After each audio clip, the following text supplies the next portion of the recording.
नमस्कार, जयतु भारतः GST and other laws discussion and analysis के आज के अंक में आपका स्वागत है। जो छोटे करदाता हैं जिनका पिछले वर्ष का वार्षिक टर्नओवर 5 करोड़ रुपए से कम था, उनके लिए जीएसटी काउंसिल और सरकार क्वार्टरली रिटर्न मंथली पेमेंट अर्थात क्यूआरएमपी स्कीम लेकर आई है। इसके सभी पहलुओं पर आज के अंक में चर्चा करेंगे। स्टैट्यूटरी प्रोविजंस इसके लिए क्या चेंज किए गए हैं, यह एक नोटिफिकेशन इश्यू किया गया है जिसमें यह बताया है कि जो फाइनेंस एक्ट 2019 का सेक्शन 97 को 10 नवंबर से लागू कर दिया है। तो इसका क्या अर्थ है? एक्चुअली जो फाइनेंस एक्ट 2019 था उसकी सेक्शन 97 से जीएसटी एक्ट की सेक्शन 39 का सब सेक्शन 1, सब सेक्शन 2 और सब सेक्शन 7 में चेंजेस किया गया था और वह चेंजेस अब 10 नवंबर से लागू हो गए हैं। इसमें मैं जो इम्पोर्टेंट है आज के हमारे अंक के लिए, यह जो 39 सेक्शन का सब सेक्शन 1 है उसका ये जो प्रोविजो है, ये प्रोविजो के बारे में बताना चाहूंगा, जिसमें लिखा है प्रोवाइडेड दैट द गवर्नमेंट में on the recommendations of the council notify certain class of registered person who shell furnish a return for every quarter. अर्थात अब ये कानून के अंदर प्रावधान कर दिया है कि सरकार क्वार्टरली रिटर्न भी फाइल करने का नोटिफाई कर सकती है। इसी प्रकार से जो सेक्शन 39 का सब सेक्शन 7 है उसका जो प्रोविजो है उसमें पेमेंट किस तरह से करना उसके बारे में बताया गया है। Provided that every registered person furnishing return under the proviso to sub section 1, अर्थात जो क्वार्टरली रिटर्न फाइल करेंगे उनके लिए सरकार क्या प्रावधान कर सकती है। Shall pay to the government the tax due taking into account inward and outward supply of goods or service or both input tax credit avail tax payable and such other particulars during a month in such form and manner and within such time as may be prescribed। यानी उनको payment कब करना है इसके बारे में सरकार prescribe कर सकती है। ऑप्शन फॉर क्वार्टरली रिटर्न, ये जो स्कीम है क्वार्टरली रिटर्न मंथली पेमेंट, इसमें सबसे बढ़िया बात यह है कि इसमें हर चीज के लिए ऑप्शन टैक्स पेयर के पास है। सरकार ने कुछ भी कंपलसरी नहीं किया है, सब चीज का ऑप्शन टैक्स पेयर के। रूल 61A इंसर्ट किया गया है जिसके अनुसार जो करदाता क्वार्टरली रिटर्न फाइल करना चाहते हैं उसको इसके लिए अपना एक ऑप्शन देना है। यह ऑप्शन पूरे साल भर में कभी भी दे सकता है, लेकिन जिस क्वार्टर के लिए उसे यह ऑप्शन देना हो उसके पिछले क्वार्टर्स के दूसरे महीने के पहले दिन से वह यह ऑप्शन दे सकता है। ये जो दर्शाया गया from the first of second month of the preceding quarter, इसका एग्जाम्पल भी मैं आगे बताऊंगा। वहां से लेकर जिस क्वार्टर के लिए ऑप्शन करना है उसके पहले महीने की अंतिम तारीख तक, तो वहां तक ये ऑप्शन दे सकते हैं। यह ऑप्शन एक बार दे दिया तो उसे हर क्वार्टर के लिए अलग से ऑप्शन देने की जरूरत नहीं है, वह एक बार का ऑप्शन उसका कंटिन्यू रहेगा यदि वह इनएलिजिबल नहीं हो जाता है इस ऑप्शन के लिए, और या वह मंथली रिटर्न फाइल करने के लिए ऑप्ट नहीं करता है। इस ऑप्शन को ऑप्ट करने के लिए जो भी लास्ट रिटर्न है वह कंप्लीट फाइल किया होना जरूरी है और करदाता का aggregate turnover last financial year में 5 करोड़ से कम होना चाहिए, और यदि इस फाइनेंशियल ईयर में वह क्वार्टरली रिटर्न फाइल करता है तो जिस क्वार्टर में 5 करोड़ उसका टर्नओवर कंप्लीट हो जाता है उसके नेक्स्ट क्वार्टर के लिए वह यह ऑप्शन अवेल नहीं कर सकता, फिर उसको मंथली रिटर्न फाइल करना होगा। इस संदर्भ में एक नोटिफिकेशन भी इश्यू किया है और उस नोटिफिकेशन के अनुसार जो क्वार्टर में यह ऑप्शन एक्सरसाइज करना चाहते हैं उसके पिछले महीने तक का रिटर्न फाइल किया हुआ होना चाहिए, और एक बार जब यह ऑप्शन एक्सरसाइज कर लिया तो यह फिर आने वाले पीरियड के लिए कंटिन्यू रहेगा जब तक कि वह टैक्स पेयर खुद इसे रिवाइज नहीं कर लेता। लेकिन अभी जो ये जनवरी 2021 से यह स्कीम लागू हो रही है, इसके लिए सरकार ने टैक्स पेयर्स की सुविधा के लिए कुछ डीम्ड ऑप्शन मान लिए हैं कि इस तरह के करदाता ऐसा ही ऑप्शन लेना उचित समझेंगे। तो उसमें जो टैक्स पेयर का टर्नओवर 1.5 करोड़ से कम है और वो अभी फॉर्म GSTR 1 क्वार्टरली बेसिस पर फाइल कर रहे हैं, तो उनको क्वार्टरली रिटर्न का उन्होंने ऑप्शन मान लिया है। यह सोचकर ही उनका आगे का ये स्कीम के अंदर ऑप्शन अप्लाई हो जाएगा। उसे यदि वह रजिस्टर्ड पर्सन चेंज करना चाहते हैं तो कर सकते हैं, लेकिन अभी यह डीम्ड ऑप्शन मान लिया गया है। उसी प्रकार से जिन करदाताओं का टर्नओवर 1.5 करोड़ तक का है लेकिन वह मंथली रिटर्न फाइल अभी कर रहे हैं, तो यह माना जाएगा कि वो आगे भी मंथली रिटर्न ही फाइल करना चाहते हैं, इसलिए उनको वो मंथली रिटर्न का उन्होंने ऑप्शन माना है, ऐसा सरकार मान लेगी। और जिन करदाताओं का टर्नओवर 1.5 करोड़ रुपए से ज्यादा लेकिन 5 करोड़ रुपए से कम था पिछले फाइनेंशियल ईयर में, वे करदाता क्वार्टरली रिटर्न भरना पसंद करेंगे, ऐसा डीम्ड ऑप्शन मान लेंगे।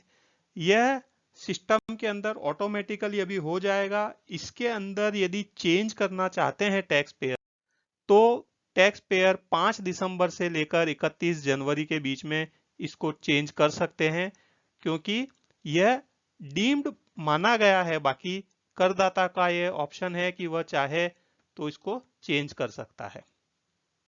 जैसा पहले बताया, यह जो ऑप्शन है क्वार्टरली रिटर्न का, यह पूरे साल भर में कभी भी लिया जा सकता है, लेकिन जिस क्वार्टर के लिए यह ऑप्शन लेना हो उसके पहले के क्वार्टर के दूसरे महीने से लेकर इस क्वार्टर के पहले महीने तक ये ऑप्शन ले सकते हैं। उदाहरण के लिए, यदि जुलाई से सितंबर का क्वार्टर है, उसके लिए हमको ये ऑप्शन एक्सरसाइज करना है, तो जुलाई से सितंबर के पहले का क्वार्टर था अप्रैल से जून, तो अप्रैल से जून के क्वार्टर का सेकंड मंथ था मई, तो 1 मई से लेकर इस जो अभी का क्वार्टर है उसका पहला महीना अर्थात जुलाई की 31 तारीख तक ये ऑप्शन एक्सरसाइज कर सकते हैं। लेकिन यह ऑप्शन एक्सरसाइज करते समय यह ध्यान रखना है कि इसके पहले का जो मंथली रिटर्न है वह हमने ड्यू डेट को फाइल कर दिया होना चाहिए। जो रजिस्टर्ड पर्सन है उनको बार बार यह ऑप्शन एक्सरसाइज करने की जरूरत नहीं। एक बार ऑप्शन एक्सरसाइज कर लिया तो जब तक वो चेंज नहीं करेंगे या इन एलिजिबल नहीं होंगे तब तक ये ऑप्शन कंटिन्यू रहे। जिस प्रकार से ऑप्शन क्वार्टरली रिटर्न फाइल करने का ऑप्शन देने की सुविधा है, उसी प्रकार से इसमें से बाहर निकलने की भी सुविधा पूरे साल के दौरान रहेगी। इसके अलावा जो कंपोजिशन टैक्स पेयर्स हैं वो कंपोजिशन स्कीम में से बाहर निकलते हैं, या कोई टैक्स पेयर नया रजिस्ट्रेशन लेता है, तो वह भी पूरे साल के दौरान इस स्कीम का बेनिफिट ले सकता है। टैक्स पेयर का टर्नओवर यदि 5 करोड़ से बढ़ जाता है किसी क्वार्टर में, तो उस क्वार्टर का तो वह क्वार्टरली रिटर्न फाइल कर देगा, लेकिन उसके नेक्स्ट क्वार्टर के लिए वह क्वार्टरली रिटर्न फाइल नहीं कर पाएगा और उसे मंथली रिटर्न ही फाइल करना पड़ेगा। यह जो QRMP scheme, quarterly return monthly payment scheme है, यह GSTIN वाइज लागू की जाएगी, अर्थात किसी एक ही पैन नंबर पर 2 अलग अलग रजिस्ट्रेशन हैं तो उसमें से एक रजिस्ट्रेशन के लिए इस स्कीम का लाभ ले सकते हैं और एक रजिस्ट्रेशन के लिए उस स्कीम का लाभ नहीं भी ले सकते हैं, तब भी चलेगा। डिटेल्स ऑफ आउटवर्ड सप्लाई जो GSTR 1 रिटर्न में फाइल करनी है, उसके अंदर क्या क्या चेंजेस किए गए हैं। तो जो details of outward supply file करना है वह फॉर्म GSTR 1 में करना है। उसमें भी इस स्कीम का बेनिफिट लेने वाले जो करदाता हैं वो उसे क्वार्टरली रिटर्न फाइल कर सकते हैं। अब यहाँ पर एक इश्यू यह आता है कि यदि यह करदाता क्वार्टरली रिटर्न फाइल करेगा तो उनके जो सामने का जो बायर है उसको उसकी क्रेडिट कब मिलेगी।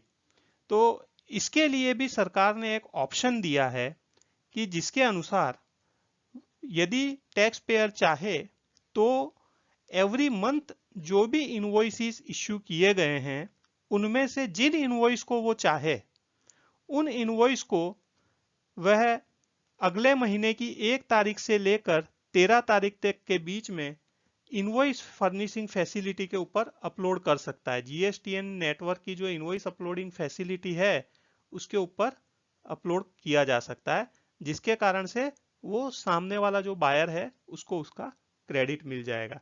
यह भी फैसिलिटी बिल्कुल ऑप्शनल है और ये टैक्स पेयर चाहे तो इसको उपयोग में ले सकता है, टैक्स पेयर न चाहे तो इसको उपयोग में ना ले। तो पहला क्वार्टर का पहला महीना और दूसरे महीने के लिए यह इनवॉइस फर्निशिंग फैसिलिटी का उपयोग करके अपलोड कर सकते हैं, और जो बाद में पूरा क्वार्टर कंप्लीट हो जाए तब तीनों महीने के लिए जीएसटीआर 1 जब फाइल करना है तो उसमें जो इनवॉइस फर्निशिंग फैसिलिटी में अपलोड किए हैं उनको फिर से अपलोड करने की जरूरत नहीं है, केवल जो बाकी के इनवॉइस है उन्हीं को डिटेल जीएसटीआर 1 रिटर्न में, क्वार्टरली रिटर्न में देनी होगी।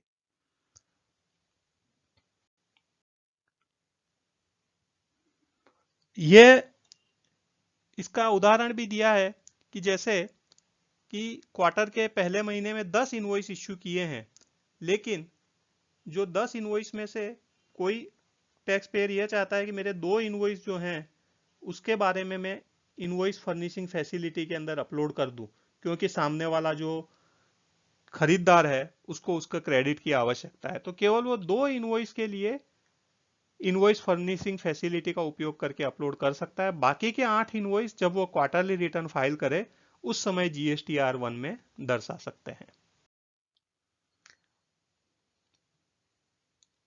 अगेन यह फिर से दोहराया गया है कि यह जो फैसिलिटी है इनवॉइस फर्निशिंग फैसिलिटी, ये ऑप्शनल फैसिलिटी है और यह करदाता के लाभ के लिए ही है, जो हर क्वार्टर के पहले 2 महीनों के लिए यह उपयोग में ले सकते हैं। जिस महीने के रिटर्न अपलोड करने हैं उसके नेक्स्ट मंथ की पहली तारीख से लेकर 13वीं तारीख के बीच के अंदर। डिटेल्स ऑफ इनवर्ड सप्लाई, उसके लिए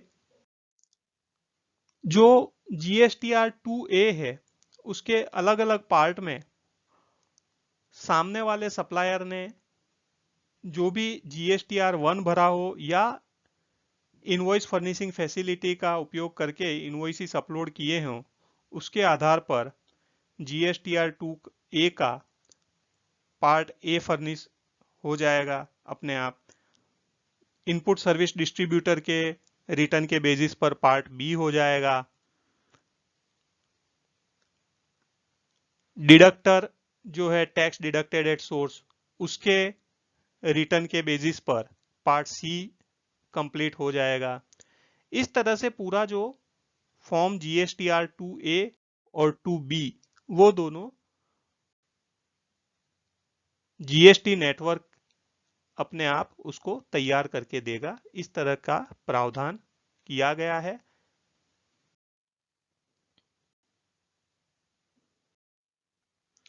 furnishing of return and monthly payment of tax, ये जो रूल 61 है इसके अंदर चेंज जो प्रपोज किया गया है उसके अनुसार जिन करदाता का टर्नओवर 5 करोड़ से ज्यादा है उनको 20 तारीख तक अपना जीएसटीआर 3B रिटर्न फाइल कर देना होगा, और जिनका टर्नओवर 5 करोड़ से कम है उनको 2 हिस्सों में बांट दिया गया है। कुछ राज्य जो हैं उनके करदाताओं के लिए अगले क्वार्टर की 22 तारीख नक्की की गई है और कुछ करदाताओं के लिए 24 तारीख नक्की की गई है रिटर्न फाइल करने की, और उसी समय उनको बाकी का भी टैक्स भरना है। जो मंथली टैक्स पेयर हैं उनको तो 20 तारीख तक टैक्स भी भर देना है, लेकिन जो क्वार्टरली रिटर्न फाइल कर रहे हैं उनके लिए हर महीने टैक्स भरना है।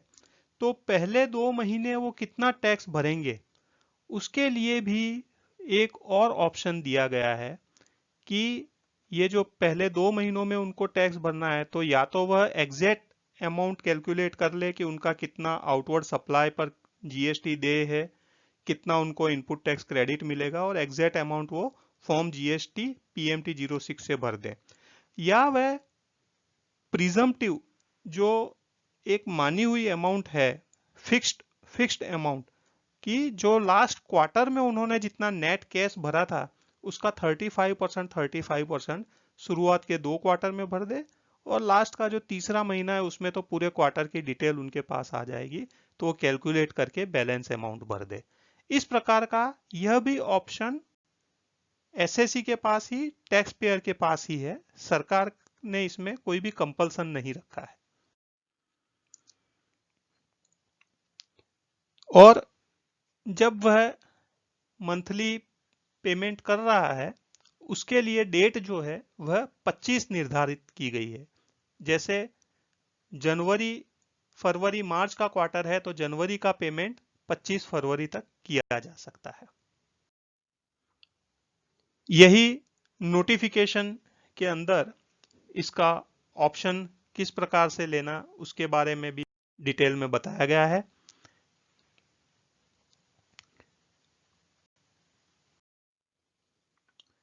फिक्स्ड सम मेथड जो मैंने आपको बताया था, यदि इसका ऑप्शन लेते हैं तो जो या तो लास्ट क्वार्टर का जो नेट कैश लायबिलिटी भरी थी उसका 35% भरना है, या लास्ट मंथ था तो उसका एग्जैक्ट पूरा का पूरा 100% अमाउंट भरनी है। उसका यह एग्जाम्पल भी दिया है। यह जैसे जनवरी से मार्च का क्वार्टर में यदि यह 100 रुपए सीजीएसटी के भरे थे तो उसका 35% के हिसाब से अप्रैल में भी 35 और मई के अंदर भी 35 भरना है। उसी प्रकार से एसजीएसटी में भी 100 रुपया भरा था तो एसजीएसटी का भी अप्रैल और मई में 25 तारीख तक नेक्स्ट मंथ की भर देना है।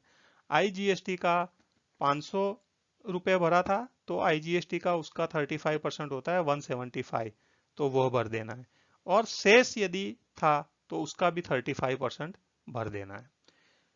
यदि लास्ट रिटर्न जो फाइल किया था वह मंथली था, क्वार्टरली नहीं था, सपोज मार्च तक उसने मंथली रिटर्न फाइल किया था और अप्रैल से जून के लिए क्वार्टरली रिटर्न फाइल करा, तो जो मार्च महीने का जो भी नेट केस लायबिलिटी थी वह उनको फिक्स सम वाली मेथड में एग्जैक्ट वह की वही अमाउंट भर देनी है, और जब वो तीसरा महीना होगा क्वार्टर का तब इस अमाउंट को एडजस्ट करके एग्जैक्ट अमाउंट भर लेना है।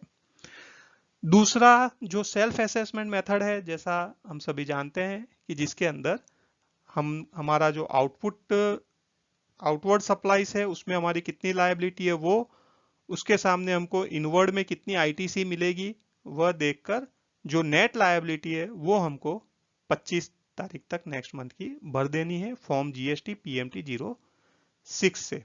इन दोनों में से जो मेथड टैक्स पेयर को सुविधाजनक लगे वह टैक्स पेयर अपना सकता है।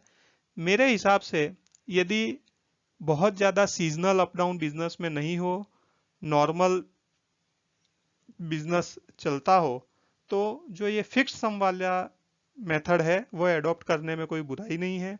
यदि हमारा ट्रांजैक्शन भी छोटे टैक्स पेयर से ही है जिनका टर्नओवर 5 करोड़ से कम है, तो उस केस में भी उनको हमें यह नहीं कहना पड़ेगा कि आप इनवॉइस फर्निशिंग फैसिलिटी से अपना इनवॉइस अपलोड करो ताकि हमको आईटीसी दिख सके। तो ये फिक्स सम वाला मेथड आप एडॉप्ट कर सकते हैं।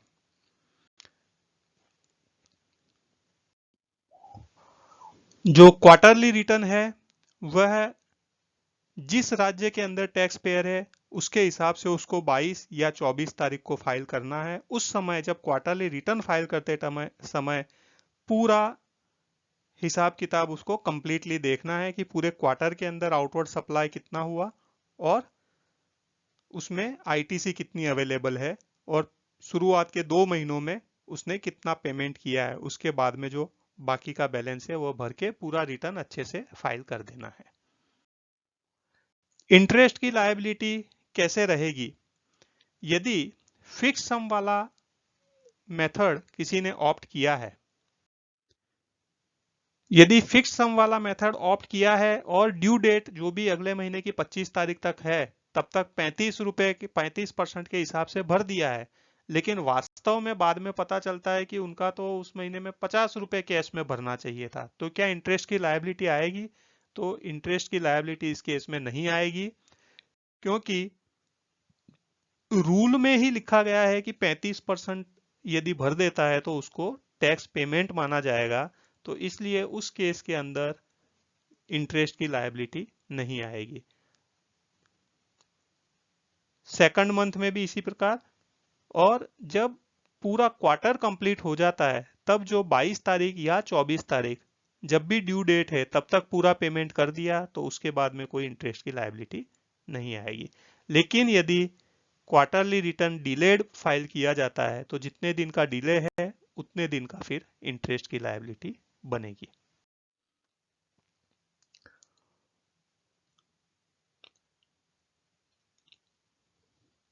यदि सेल्फ असेसमेंट मेथड से ऑप्शन दिया गया है तो फिर एग्जैक्ट हर महीने का जितना भी टैक्स लायबिलिटी है वो भरा हुआ होना चाहिए। उसमें यदि कोई कमी पाई गई तो उसका इंटरेस्ट भरना आवश्यक होगा। डिलेड फाइलिंग ऑफ रिटर्न के लिए कितना लेट फी होगा? तो जो रिटर्न फाइल करना है वह GSTR 1 क्वार्टरली फाइल करना है और GSTR 3B भी क्वार्टरली फाइल करना है। इसका बेनिफिट यह है कि क्योंकि एवरी क्वार्टर में एक एक अर्थात 2 ही रिटर्न फाइल करने हैं तो उनकी जो लेट फी है वह उसके अनुसार ही होगी। यह जो आप PMT 06 से एवरी मंथ पेमेंट करना है उसको लेट फी उसके लिए नहीं लगेगी। उसमें यदि देरी हो भी जाती है तो उस पर केवल इंटरेस्ट लगेगा, उसके लिए लेट फी नहीं लगेगी। तो इस प्रकार मुझे लगता है इसमें अलग अलग जगह पर ऑप्शन लेना है। सबसे पहला तो क्वार्टरली रिटर्न फाइल करने का ऑप्शन एडॉप्ट करना है कि नहीं करना है। यदि क्वार्टरली रिटर्न फाइल करने का ऑप्शन आपने एडॉप्ट कर लिया तो जो भी every month invoice furnishing facility का उपयोग करना है, कितने इनवॉइसेस को अपलोड करना है, क्योंकि उसमें आपके जो सामने वाले खरीदार हैं उनकी क्या रिक्वायरमेंट है उसके बेसिस पर आपको डिसीजन लेना पड़ेगा। और थर्ड, आपने क्वार्टरली रिटर्न फाइल करने का ऑप्शन लिया है तो first 2 months of the quarter उसके लिए आप फिक्स्ड सम वाली मेथड में जाना चाहेंगे या सेल्फ असेसमेंट की मेथड में जाना चाहेंगे, यह भी ऑप्शन आपके पास है। तो यह तीनों डिसीजन आप सोचकर ले सकते हैं। सरकार ने, GST काउंसिल ने छोटे टैक्स पेयर्स के लिए यह बहुत ही अच्छी स्कीम लेकर आए हैं। मुझे लगता है इसमें हर प्रकार का बेनिफिट टैक्स पेयर के लिए है, जिस प्रकार ये बच्चे को भी बेनिफिट है। हमें देना दाता, मन का विश्वास कमजोर होना,